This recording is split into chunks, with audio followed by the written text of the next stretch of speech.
Hi everyone, welcome back to another tutorial video from Gameplay Classic.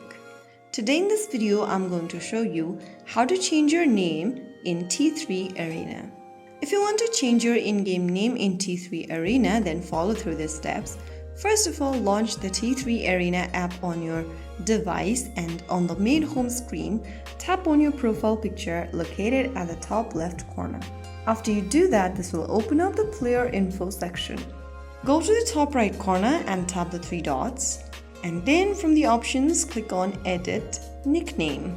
Now enter a new name for yourself in the text box, and once done, click on the free button if the Edit Nickname option is free for you, and click on Confirm.